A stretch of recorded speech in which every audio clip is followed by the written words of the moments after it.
Sam, as you know, I teach in a business school, and I was talking to a colleague last week that my sense is the MBA, that as it's currently established, probably has a pretty short shelf life going forward over the next decade or two. Education and the need for education is changing so rapidly, the introduction of technology offering a whole new set of possibilities in these classical packages than we've had in the past. And I wonder what your thoughts are on this. To me, education is empowering. Education is redefining yourself. I'm a son of a carpenter. In India, caste system is very, very prevalent. When I got my education in physics and then became engineer, people forgot my caste because then I redefined myself. And I think at the end of the day, education is all about one, discipline. Two, ability to analyze things. Three, after having analyzed something, you could create something new. I think professor at Harvard talks about this, that this discipline, analysis, creativity, then respect for other ideas, because I can't be right all the time. So I got to get input from others, integrate, understand, socialize. I also have to be ethical about my results, my conversation, my work. I have to be global in this day and age because everything is global. I can't worry about one little area where I live in and look at prosperity. I got to look at impact of what I do on Africa, Asia, Latin America, everywhere. Do it for the mankind. I have to be multidisciplinary. So when people say I'm an engineer, I tell them that at some point in time, you got to begin to acquire knowledge about marketing, finance, management, user interface, applications. Because if you don't have the multidisciplinary approach to education, you can effectively not use your education properly. Then you really have to have passion for what you do. Education also teaches you passion. If you don't have passion for what you do, why go through all the education?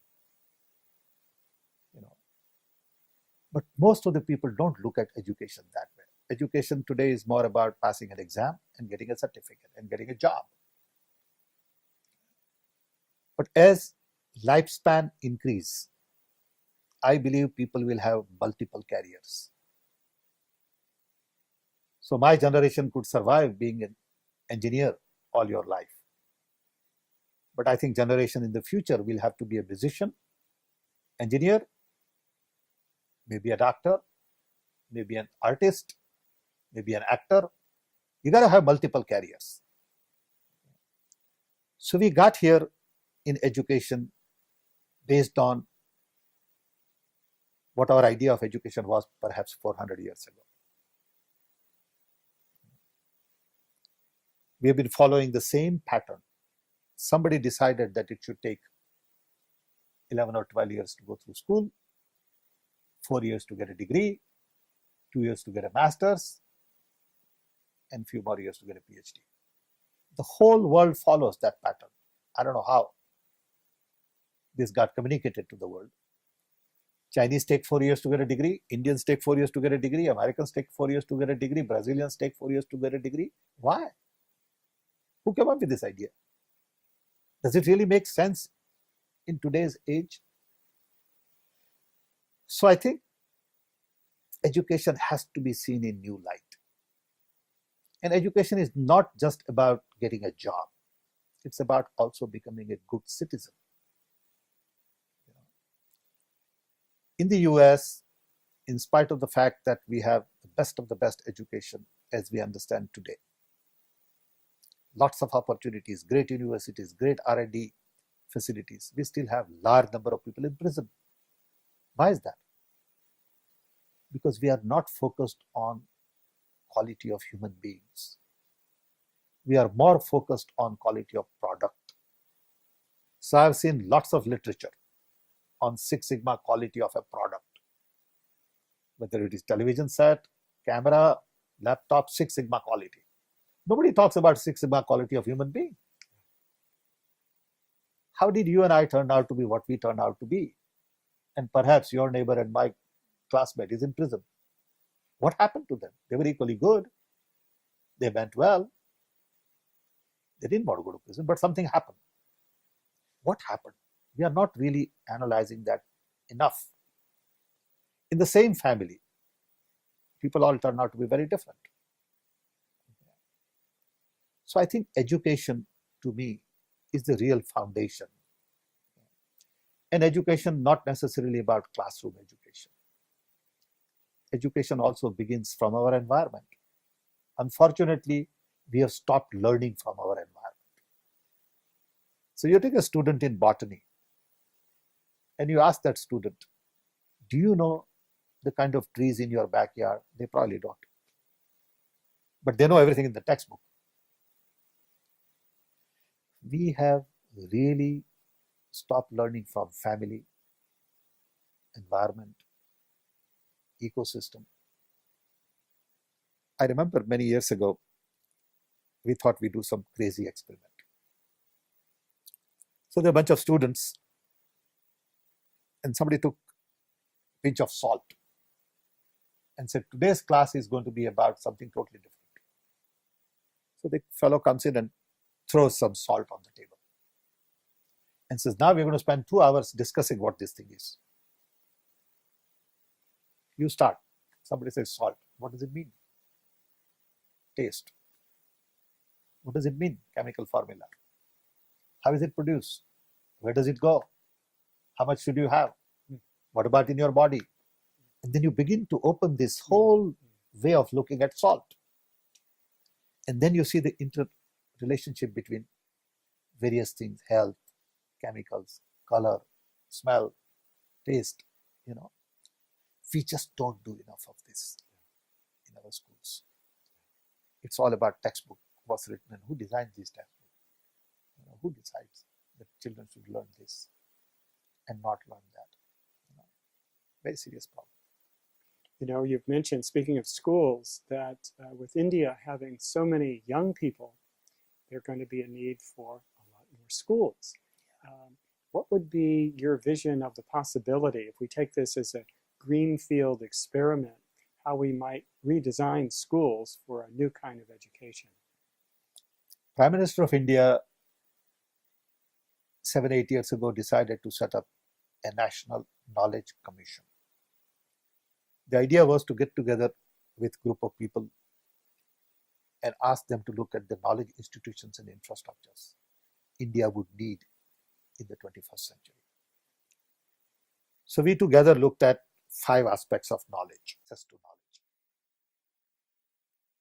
which include languages, translation, library, portals, networks, broadband, affirmative action programs, reservations, quotas, and all of that. Then we looked at all knowledge concepts, which include school education, vocational education, university education, distance learning, open courseware, teachers training. How do we send more of our kids into maths and science? How do we get more PhDs? Then we looked at creation of knowledge. Who creates knowledge? How knowledge is created? Patents, copyright, trademark, entrepreneurship, innovations, all of that. Then we also looked at the use of knowledge in agriculture, health, small and medium scale industries, and lot of traditional knowledge that India has. How do you computerize, digitize this knowledge that's in our art and music and sound, culture and food and temples and all that? Then we looked at use of knowledge in governance. We realized that education is not about just vocational education, school education, and higher education. Education is about all of this.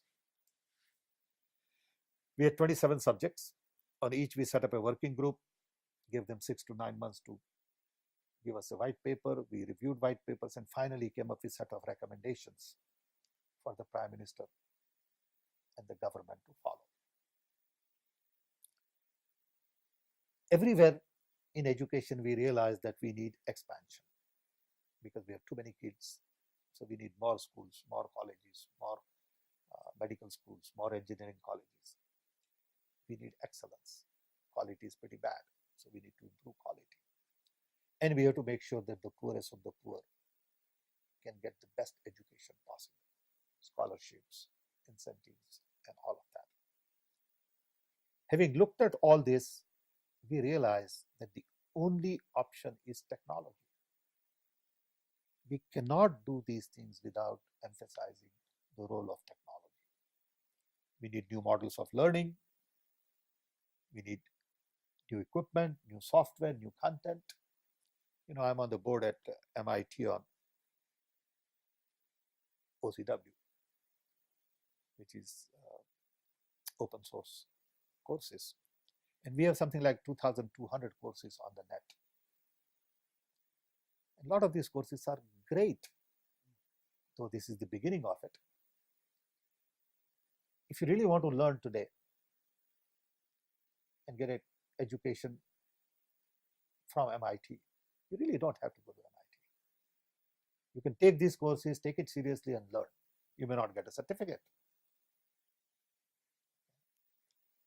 So in India, we are finding that everybody wants to go to college. At the same time, we don't have enough seats in college, but you can't get enough carpenters. You can't get enough blacksmiths, welders. So the vocational education is something we have not paid attention all over the world. We don't teach people right things about vocation, nor do we give them tools to do their jobs properly. So you have a large number of people who need job immediately, and US has done a good job on vocational education. But in emerging market, vocational education doesn't get the kind of attention it should get. So I believe on one hand you need technology, on the other hand you need focus on vocational education, and you can't have the cost structure that you have in the US. I mean, we talked about this earlier, $100,000 to get an MBA. Don't make sense. So the university of tomorrow is going to be very different. It will be distributed, it will be globalized, it will be localized, it will have new tools, it will have new platform, and there are lots of interesting possibilities to scale education, to reduce cost, to improve quality. However, we just don't have the political will to bring about generational change in education anywhere. Everybody is locked up in the existing system because of either pressure from teachers' union or from the existing institutions who have vested interest in surviving and moving forward. But I think this is one area which is ready for massive change, education. You are close to it, you know more about this than I do. Maybe we should, have some, advice from you. Well, further dialogues are certainly in order. And I do agree with you that we're, just like so many other sectors, the banking sector, healthcare, have undergone sea changes, that have been so dramatic. That's certainly going to hit education and higher education within the next 5 to 10 years. For sure. There are two areas which I don't think has had any impact in their performance and productivity because of computerization. Computerization has helped industry a great deal. It has helped distribution system, it has helped government to some extent, but education and health have really not benefited from technology in terms of productivity, efficiency, cost reduction. Nobody says because I use computers, my tuition has gone down, my quality of student has improved. I've never heard of that. I don't know why. The former president of my university, Father Ted Hesburgh, said that university education is one of the few things in life that students are willing to pay for and not receive. And just being able to take advantage of these educational opportunities is really critical, and how they're delivered in the future will hopefully democratize education in a way that you've often talked about, democratizing information. Absolutely. For example, in India, parents will do anything to make sure that their children get good education. I don't know of any Indian kid who pays for his own tuition. All parents pay for Indian kids' tuitions. MBA, undergraduate, graduate, doesn't really matter. It's assumed that parents pay for education. So I had an interesting case once. I have a driver in India. And every time I go, he picks me up at the airport. And normally I'll ask him, how are things? How's your family? How are kids? And once I asked him, I said, how are your kids doing in school? He said, doing good. I said, where do they go to school? He said, to English school. I said, that's strange. Why? He told me something very interesting. He said, sir, I've been driving all my life. And I look at the mirror, and people sitting in the back seat always speak English, he said. He said, so I realize that if I want my children to sit in the back seat, they must go to English school. If they don't, they'll be in the front seat as a driver. I mean, it just says it all. They understand the value of education. And I think English has become a global language. It is the language of the world. It is the language of the business. And people will have to be multilingual. People will have to learn Chinese and Hindi and English and Spanish, and a lot of young people speak multiple languages. And that's the world we are living in. And it's fascinating that we have so many interesting tools today to learn, but we are not using it. Very few people use the tools they have. I tell people that when I go to meet somebody now, anybody that I don't know of, I Google them first. So I know their background, I know their education, I know, because then I can have a meaningful conversation. Okay. Now that tool is available to us. That's knowledge. How many people use it? I think we are living in very exciting times. I believe these are the best of the best times for mankind to be living in. Lot of potential. We are at crossroads. Lot of change is coming, and huge opportunity to bring about generational change. And education is the core of it.